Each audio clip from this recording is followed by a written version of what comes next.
बिस्मिल्लाहिर्रहमानिर्रहीम। नसीम सादिक, आम लोग पार्टी पाकिस्तान से। मैं पाकिस्तान के हुक्मरानों से ये जो बात करने लगा हूँ बड़ी दर्द वाली बात है। तो इससे पहले कई पैगाम मैं आप तक पहुँचा चुका हूँ। वज़ीर-ए-आज़म इमरान खान साहब, पाकिस्तान में बेरोज़गारी बहुत ज़्यादा हो चुकी है। लोग खुदकशियाँ करने पर मजबूर हैं।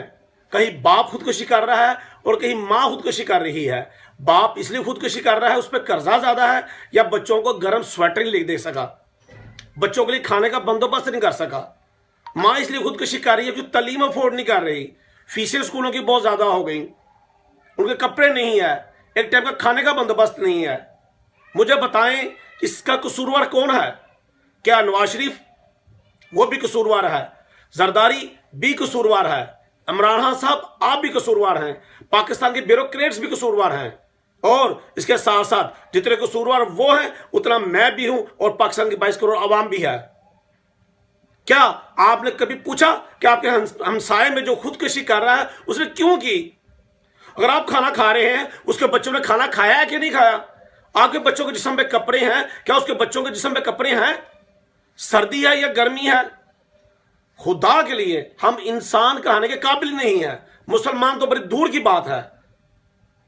यह हमारा फर्ज है कि अगर हम खुद कुछ खाएं तो अपने भाई के लिए भी वही लें। मगर यह कोई चीज नहीं है। हुक्मरानों, खुदा के लिए पाकिस्तान में कुछ करो, कुछ करो। खुदकशियों की शरह भर रही है, लोग मजबूर हैं भूख की वजह से।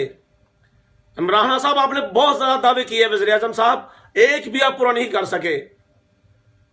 खुदा देख रहा है। आपने ये तो कह दिया कि कब्र में सुकून है।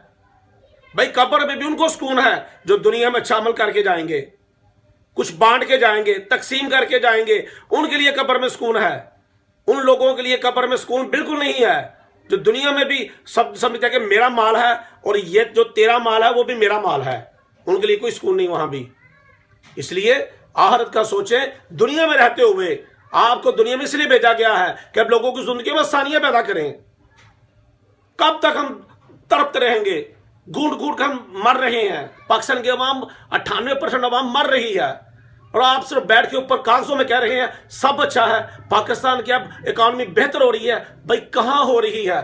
खुदा के लिए माफ कर दें, हमें दिखाएं कुछ। रोटी का निवाला भी गरीब पर मुझे छीन लिया। किस तरह को खुदकशी को कंट्रोल कर सकते हैं? यह भी सवाल है बहुत बड़ा। पाकिस्तान के 22 करोड़ अवाम के सामने भी आप भी देखें। आप जहां रहते हैं, अल्लाह को जवाब दे हैं। आप दुनिया में आए हैं, आपके ऊपर कुछ फर्ज है। अगर आपने अपने बच्चों का खाना पूरा करना है, अगर आपके पास ज्यादा है तो खुदा के लिए अपने इर्द गिर्द भी देख लें, अपने हमसाये में भी देख लें। किसी के जिस्म पे कपड़ा नहीं वो भी देख लें। सब ने चला जाना है और खाली हाथ यहां कुछ भी आपने साथ नहीं लेके जाना। मैं चाहूंगा अगर आप कुरान को फॉलो करें, आप सल्लल्लाहु अलैहि वसल्लम की जिंदगी को फॉलो करें कि क्या मकसद है दुनिया में आने का आपका, जरूर देखिएगा। पाकिस्तान जिंदाबाद।